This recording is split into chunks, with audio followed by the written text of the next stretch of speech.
नमस्कार विद्यार्थी मित्रांनो, ओंकार यूट्यूब चॅनलमध्ये तुमचं स्वागत आहे। आज इयत्ता 10वी गणित भाग 1 या विषयातील फायनान्शियल प्लॅनिंग या प्रकरणातील प्रॉब्लेम सेट 4A हा आज आपण सोडवणार आहोत। बघा, या प्रॉब्लेम सेटमध्ये पहिला जो प्रश्न आहे, write the correct alternative for each of the following. ज्या ठिकाणी अचूक पर्याय आपल्याला निवडायला सांगितलेला आहे। परीक्षेला बोर्डाला तुम्हाला पहिला प्रश्न जो आहे त्यातला ए हा चूज द करेक्ट अल्टरनेटिव्ह हा असणार आहे आणि त्यासाठी तुम्हाला 4 मार्क हे असणार आहे। त्यामुळे सगळ्यांनी हा प्रश्न जो आहे ते प्रत्येक प्रकरणातले बहुपर्यायी प्रश्न जे आहेत हे सगळे व्यवस्थित तयार करा। बघा, यातला पहिला प्रश्न आहे, rate of GST on essential commodities is. आता इसेन्शियल कमोडिटी म्हणजे काय? याचा अर्थ आहे जीवनावश्यक वस्तू ज्या प्रत्येक माणसाला गरजेच्या असतात अशा वस्तूवर शासन हा कोणत्याही प्रकारचा कर लावत नाही। म्हणजे सगळे तृणधान्य कडधान्य जे आहेत त्या ठिकाणी गहू, ज्वारी, बाजरी, त्याचप्रमाणे कडधान्य सगळी मूग, मटकी, चवळी म्हणजे जीवनावश्यक वस्तू ज्या आहेत सुट्ट्या याच्यावर शासन कोणताही कर लावत नाही। तर अशा वस्तूवर त्या ठिकाणी 0% हा कर असतो। त्यामुळे rate of GST on essential commodities is 0%। त्या ठिकाणी याचा पर्याय जो आहे तो सी असणार आहे। आपल्याला परीक्षेमध्ये फक्त उत्तराचा पर्याय लिहायचा आहे, उत्तर लिहू नका, कारण उत्तर लिहिलं पर्याय जर लिहिला नाही तर मार्क मिळत नाहीत। बघा, दुसरा प्रश्न आहे, the tax due by the central government for trading with state is. म्हणजे एकाच राज्यातील व्यापारासाठी सेंट्रल गव्हर्नमेंट जे आहे त्या ठिकाणी यापैकी कोणता टॅक्स आकारतात असं विचारलेलं आहे। म्हणजे IGST, CGST, SGST का UTGST। तर सेंट्रल गव्हर्नमेंट जे आहे ते CGST हे आकारलं जातं। त्यामुळे याचा पर्याय जो आहे तो असणार आहे बी। तिसरा प्रश्न बघा, GST system was introduced in our country from. म्हणजे खालीलपैकी कोणत्या तारखेपासून GST आपल्या देशामध्ये अंमलात आली असं विचारलेलं आहे। ते 31 मार्च 2017, 1 एप्रिल 2017, 1 जानेवारी 2017 आणि 1 जुलै 2017। तर आपल्या देशामध्ये 1 जुलै 2017 पूर्वी वेगवेगळे कर होते, पण 1 जुलै 2017 नंतर देशामध्ये एकच कर प्रणाली अस्तित्वात आली, ती म्हणजे GST। त्यामुळे याचं उत्तर आहे 1 जुलै 2017। हे डी हा याचा पर्याय आहे। चौथा आहे बघा, the rate of GST on stainless steel utensil is 18%, then the rate of SGST is. म्हणजे जीएसटीचा दर जो आहे स्टेनलेस स्टीलवर 18% आहे, तर त्यातला SGST किती असेल असं विचारलेलं आहे। तर जीएसटी मध्ये CGST आणि SGST यांचा वाटा जो आहे तो समान असतो। जीएसटी 18% आहे म्हणजे SGST हा 9% आणि CGST हा 9% असणार आहे। म्हणजे उत्तर याचं जे आहे 9%, हे पर्याय क्रमांक बी हा याचं उत्तर असणार आहे। पाचवा प्रश्न आहे, in the format of GST there are dot dot alpha numerals. म्हणजे जीएसटी मध्ये एकूण किती अंकाक्षर असतात असं विचारलेलं आहे। आता पर्याय बघा, 15, 10, 16, 9। तर जीएसटी मध्ये एकूण 15 ही अल्फा न्यूमरल्स असतात। आता या 15 मध्ये पहिली दोन अंक जे आहेत, पहिले 27 हा स्टेट गव्हर्नमेंटचा संकेतांक असतो। पुढं 10 नंबर जे आहेत म्हणजे अंकाक्षर हे त्या व्यापाऱ्याचा पॅन नंबर असतो आणि शेवटी 3 अंकाक्षर असतात। असे एकूण 15 त्या ठिकाणी जीएसटी मध्ये अल्फा न्यूमरल्स असतात। त्याचा पर्याय जो आहे तो आहे ए। आणि सहावा बघा, when a registered dealer sells good to another registered dealer under GST then this trading is termed as। म्हणजे एखाद्या रजिस्टर व्यावसायिकानं किंवा डीलरनं दुसऱ्या डीलरला त्या ठिकाणी माल विकलेला आहे, त्याला खालीलपैकी काय म्हणतात?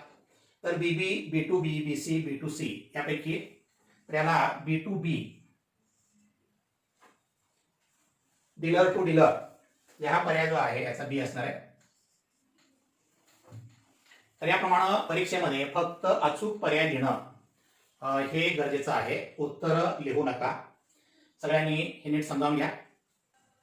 बघा हा दुसरा प्रश्न आहे. A dealer has given 10% discount on A showpiece of ₹25,000. GST of 28% was charged on the discounted price. Find the total amount shown in the tax invoice. What is the amount of CGST and SGST? आता याच्यामध्ये एका दुकानदाराने त्या ठिकाणी शोपीसवर ग्राहकाला 25%, ग्राहकाला 10% हा discount दिलेला आहे आणि राहिलेल्या रकमेवर 28% GST हा लावलेला आहे आणि एकूण टोटल अमाऊंट त्या टॅक्स इनव्हॉइस मध्ये किती असेल असं विचारलेलं आहे आणि त्याच्यामध्ये CGST आणि SGST किती असेल. म्हणजे या ठिकाणी आपल्याला पहिल्यांदा डिस्काउंट वजा करून जे रक्कम राहील ते आपल्याला मिळवायला पाहिजे आणि त्या रकमेवर 28% न GST किती येईल हा शोधायला पाहिजे.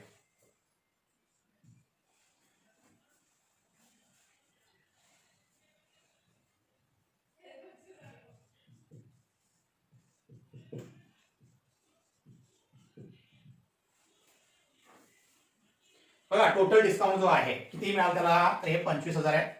25,000 मल्टिप्लाय बाय 10/100. हे दोन जेवढे निघून जातील. इथे बघा हे 25 250 मल्टिप्लाय बाय 10 इथे ₹2,500. तर याप्रमाणे डिस्काउंट त्या माणसाला मिळालेला आहे. त्यानंतर करपात्र रक्कम जी आहे ती किती असेल ते आपल्याला इथे शोधायला पाहिजे. त्यानंतर आपण करपात्र रक्कम म्हणजे टॅक्सेबल व्हॅल्यू हे काढूया.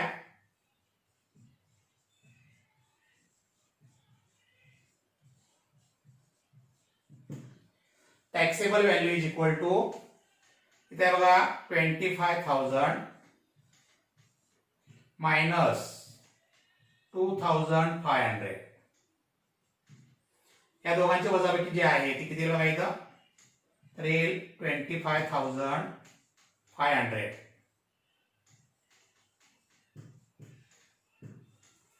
तर ही टॅक्सेबल व्हॅल्यू आहे आणि याच्यावर दुकानदाराने 28% हा GST लावलेला आहे.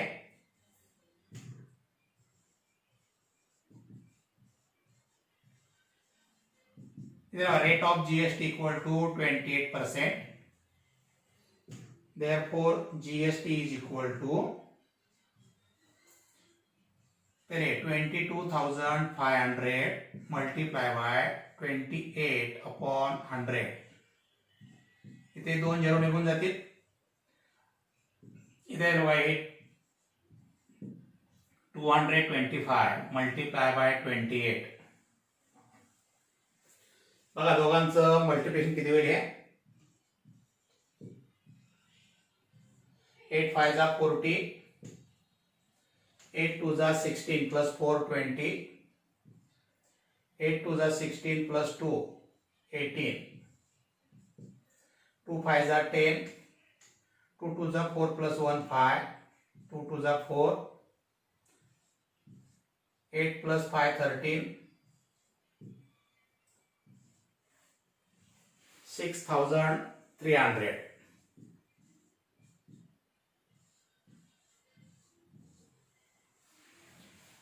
या 22,500 वर 28% GST आपल्याला म्हणजे त्या ग्राहकाला द्यावा लागणार आहे 6,300 रुपीज. आता टॅक्स इनव्हॉइस मध्ये टोटल अमाऊंट किती झाली असेल बघा. Therefore total amount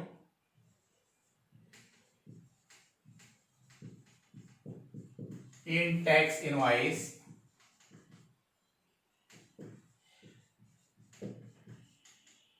is equal to taxable value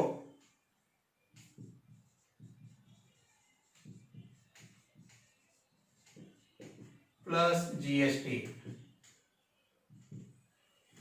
taxable value आहे बघा 22,500 प्लस 6,300 इज इक्वल टू इथे 0 0 5 plus 3 8, 6 plus 2 8, इथे rupees 28,800.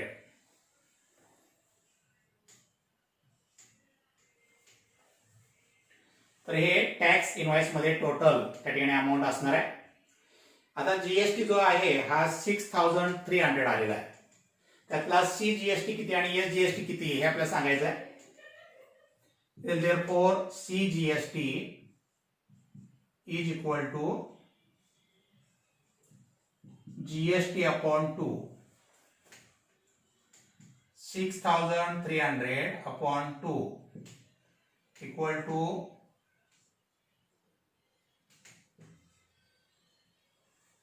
3,150.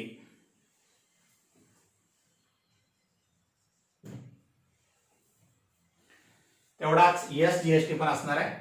therefore S GST is equal to rupees 3,150. तर याप्रमाणे आपल्याला हे उदाहरण जे आहे ते सोडवता येईल.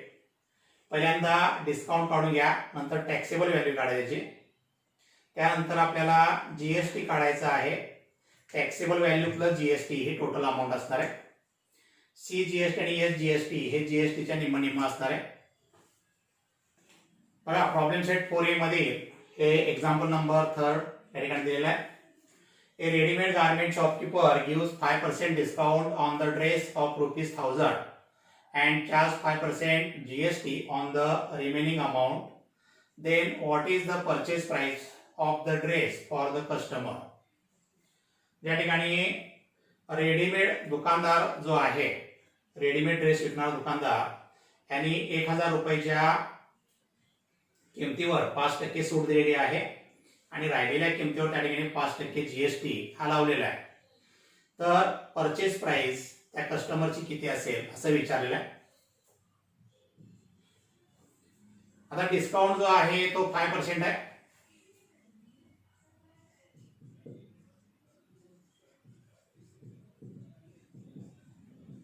आपण टोटल डिस्काउंट काढूया.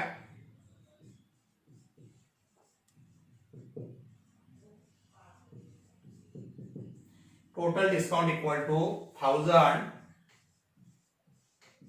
Multiply by 5/100.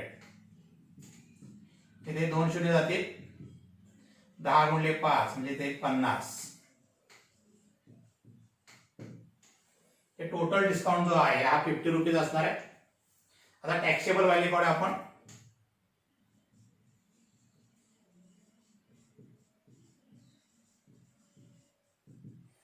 करपात्र किंमत जी आहे बघा किती असेल. तर हे 1000 मायनस डिस्काउंट जो आहे 50 जिथे 950 रुपीज. ही टॅक्सेबल व्हॅल्यू आलेली आहे. याच्यावर जीएसटी जो आहे हा 5% आहे. Rate of GST is equal to 5%. Therefore GST is equal to 950 multiplied by 5/100. बघा हा 0 निघून जाईल. ते 95 multiplied by 0.5. 5/10 म्हणजे 0.5 येतील. बघा इथे मिळेल आपल्याला हे 5 5 जा 25, 5 9 जा 45 plus 2 47.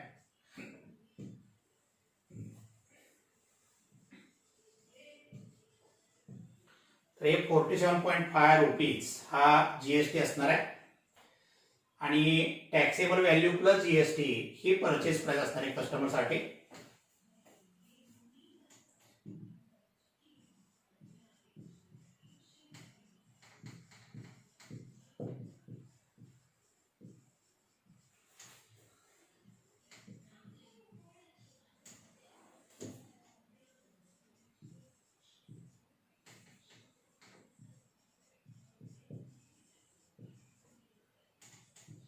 Purchase price for the purchase price of the dress for the customer is equal to taxable value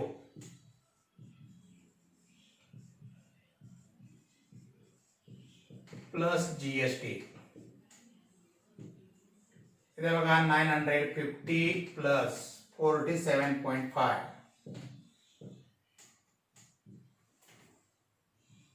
म्हणजे ते 997.5 rupees.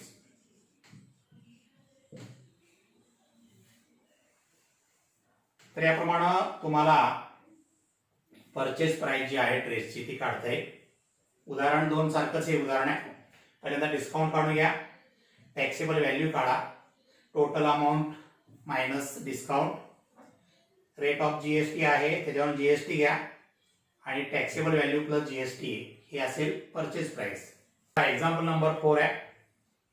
A trader from Surat Gujarat sold cotton clothes to a trader in Rajkot, Gujarat. The taxable value of cotton clothes is rupees 2.5 lakhs. What is the amount of GST at 5% paid by the trader in Rajkot? Surat Gujarat येथील एका व्यापाऱ्याने राजकोट गुजरात येथील व्यापाऱ्याला cotton clothes हे विकलेले आहेत आणि त्याची taxable value आहे 2.5 लॅक्स. तर ट्रेडर इन राजकोट हे राजकोट येथील व्यापाऱ्याला 5% दरानं किती GST द्यावा लागेल असा हा प्रश्न आहे. बघा टॅक्सेबल व्हॅल्यू जी आहे ती लिहून घेऊ आपण.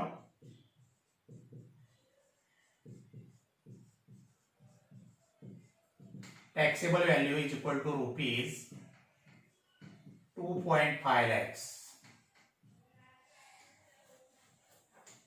म्हणजे असणार आहे रुपीज 2,50,000. रेट ऑफ GST आहे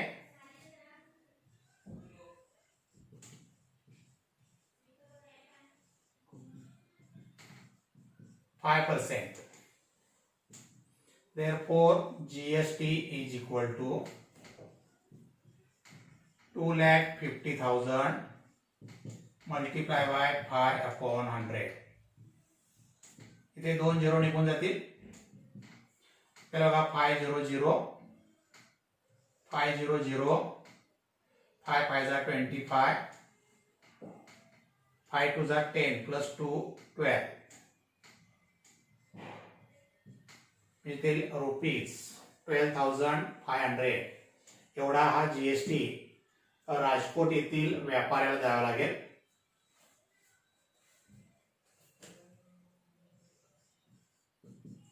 GST paid by the trader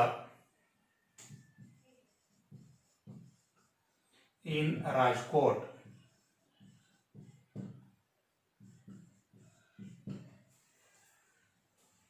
is equal to rupees 12,500. साधं सोपं उदाहरण आहे. तर या प्रकारची उदाहरणं जी आहेत परीक्षेला 2 ते 4 मार्काला विचारली जातात. 2 3 4 किती मार्काला उदाहरणं यातली येऊ शकतील. तर सगळ्यांनी उदाहरणे समजावून घ्या. अतिशय सोपी आहेत. फॉर्मॅट सगळ्यांचा एकसारखाच आहे. त्यामुळे 2-3 उदाहरणं सोडवली की बाकीचे आपोआप तुम्हाला पटापट हे सोडवता येतील. आता या व्हिडिओमध्ये आपण पहिली 4 प्रश्न ही सोडवलेली आहेत. पुढची उदाहरणं आपण पुढच्या व्हिडिओत बघूया. धन्यवाद.